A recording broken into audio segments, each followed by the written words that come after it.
Hello friends, स्वागत है आपका अपने ही यूट्यूब चैनल के अंदर।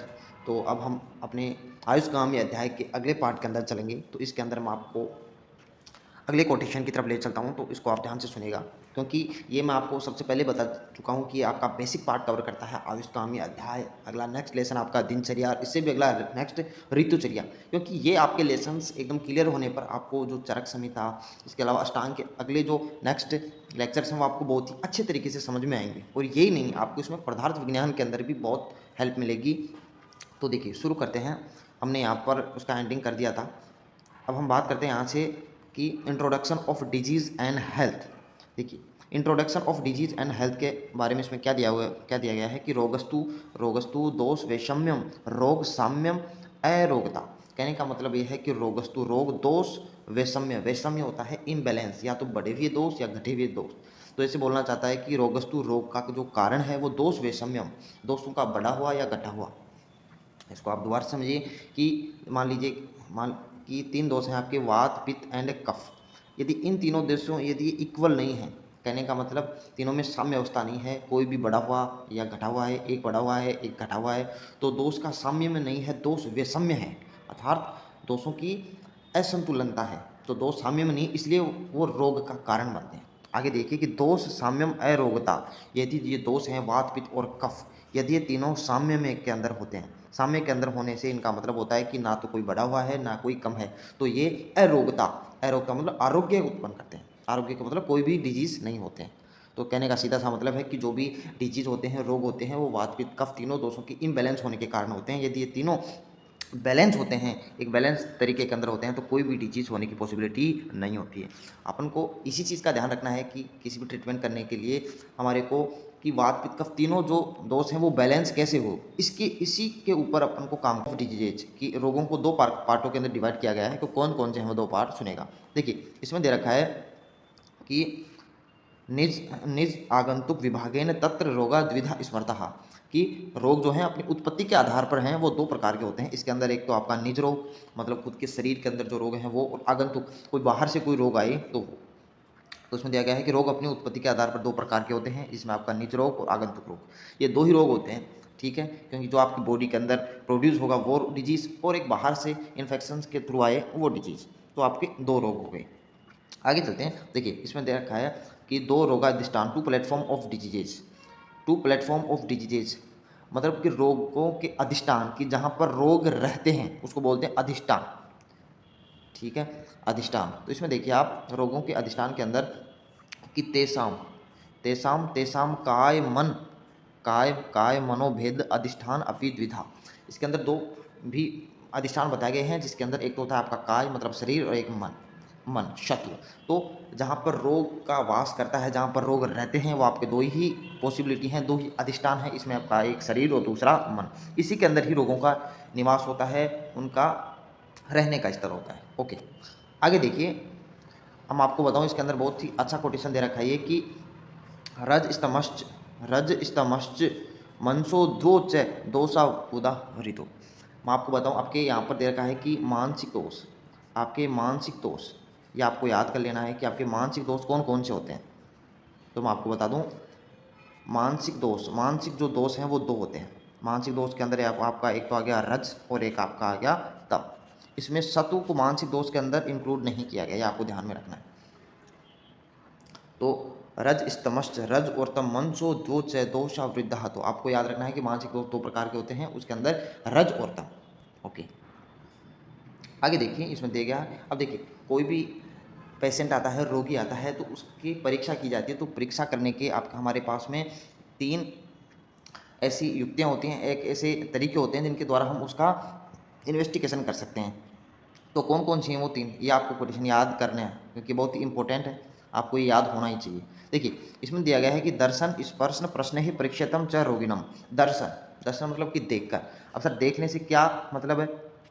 यदि आप मान लीजिए कि आपने क्लिनिक कर रखी है, और यहाँ पर आप क्लिनिक के अंदर ऐसे डॉक्टर की फॉर्म में आप बैठे हुए हो, तो जब पेशेंट आपको पास आएगा तो उसकी पोजीशन देखकर, उसको जैसे कि कोई सपोर्ट करके लेकर आ रहे हैं, या फिर वो खुद ही चल कर आ रहा है, या फिर खुद चल कर आने में वो कॉन्फिडेंट के साथ चल कर आ रहा है, तो इससे आपको देखकर बहुत सी चीज़ों के बारे में, आपको उसके बारे में इंट्रोडक्शन का पता लग जाएगा। एक स्पर्श, दर्शन के बाद में स्पर्श, अब स्पर्श मतलब टच के थ्रू आप उसमें उसका टेम्परेचर रेगुलेशन देख सकते हो कि टेम्परेचर बढ़ा हुआ है या कम है, फीवर है या नहीं है। प्रश्न, यदि आपको ऐसी कोई चीज़ है जैसे कि आप उसको देख नहीं सकते, स्पर्श नहीं कर सकते, तो आप वो पूछ कर पता कर सकते हो कि पूछ कर में क्या क्या आ सकते हैं सर। इसके अंदर पूछने में पेशेंट की हिस्ट्री आ सकती है कि उसने पहले ट्रीटमेंट कहाँ लिया था और कितनी बार लिया था और कौन कौन सी प्रॉब्लम हो गई थी, ठीक है। इसके अलावा उसके इंटरनल ऑर्गन्स के बारे में, उसको कोई पेन हो तो उसके बारे में वो जितनी भी डिटेल्स है वो डॉक्टर को बता सकता है। तो एक बार फिर से सुनेगा कि दर्शन स्पर्शने प्रश्न है, दर्शन स्पर्शन प्रश्न है, प्रेक्ष्यतम च रोगिणम। 3 type of investigation of disease, ये 3 ही प्रकार के होते हैं। आगे चलते हैं। ये आपके क्वेश्चन पूछा भी जाता है कि 3 टाइप्स, दोषों की त्रिविध परीक्षा क्या है, तो आपको इसमें ये लिखना है कि दर्शन स्पर्शने प्रेक्ष्यतम प्रश्न है, प्रेक्ष्यतम च रोगिणम। ओके, आगे देखिए, इसी सीक्वेंस के अंदर हम आगे चलते हैं।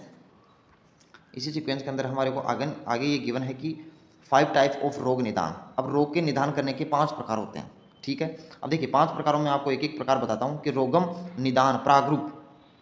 प्रागरूप का मतलब होता है प्रीडोमिनेंट करेक्टर, जो पहले उसके लक्षण दिखाई देते हैं उसे प्रागरूप कहते हैं। लक्षण, साइन और सिम्टम्स, ठीक है, आप समझ गए। उपस्य, इसके अंदर उपस्य के ट्रायल थेरेपी दी जाती है, उसके बारे में बात की गई है। और अपति भी मतलब संप्राप्ति। संप्राप्ति का मतलब पैथोजेनेसिस, कि वो डिजीज हो रहा है उसकी पैथोजेनेसिस क्या है। ओके, तो इसके अंदर मैंने 5 टाइप्स ऑफ रोग निदान, इसके बारे में आपको बता दिया कि रोगम निदान प्रागुप लक्षण उपशय अपतिभी, या आपको याद कर लेना है, बहुत ही अच्छा कोटेशन है, ये पूछा ही जाता है आपके एग्जाम के अंदर। अब देखिए मैं आपको बताऊं कि देश जो हैं वो 2 प्रकार के होते हैं, आपको याद रखना है, क्योंकि हमारे को जब अपन ट्रीटमेंट करते हैं तो उसके टाइम पर हमारे को ये भी देखना होता है कि आने वाला पेशेंट जो है किस लोकेशन से है, किस देश से है, उस पर, क्योंकि हर एक देश की एनवायरनमेंट अलग होता है, वहाँ पर वात पित्त कफ इनका एनवायरनमेंट अलग होता है, ठीक है। तो उन चीज़ों को भी अपन को बहुत अच्छे से देखना होता है। तो उसी के बारे में इसमें बताया गया है कि भूमि देह प्रभेदन देश देशम आहुरिह द्विधा, देशम आहुरिह द्विधा, द्विविध देश, 2 टाइप्स ऑफ देश। इसके अंदर आपका दे रखा है भूमि देश और दूसरा आपका दे रखा है देह देश। अब देखिए भूमि देश और देह देश, इसमें भूमि देश के भी कई टाइप्स होते हैं, तो देखिए एक एक को कवर करते हैं। भूमि देश के अंदर भी कई टाइप्स होते हैं, इसमें सबसे पहले बात करते हैं कि जांगल वात वात भूयिष्ठम अनुपम तु कफो कफ उल्बणम साधारणम समलमनम त्रिधा भूदेशम अधिशेत। कि भूमि देश जो है वो 3 प्रकार के होते हैं, जिसके अंदर आपको याद रखना है कि जांगल देश अनूप और साधारण, जांगल अनूप और साधारण, जांगल अनूप और साधारण। भूमि देश जो हैं वो 3 प्रकार के होते हैं, जांगल अनूप और साधारण। अब इसमें आपको याद रखना है कि जो भूमि देश है वहाँ पर वात भूष्टम, वात की डोमिनेंसी पाई जाती है, मतलब वात दोष बढ़ा हुआ रहता है, नेचुरली होता है ये, ठीक है।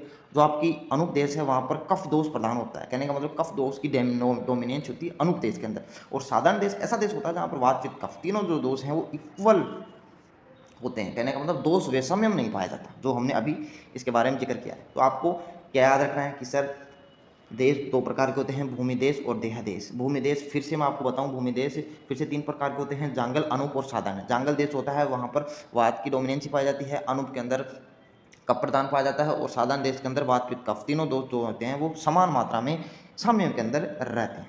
अब आप एक लास्ट कोटेशन और देख लीजिएगा। देखिए इसके अंदर हमारे को गिवन है कि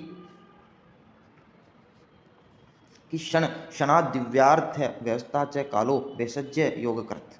देखिए बहुत प्यारा सा कोटेशन है, आपको याद रखना है कि द्विविध भेषज योग काल की two type time of medicine, two type time of medicine.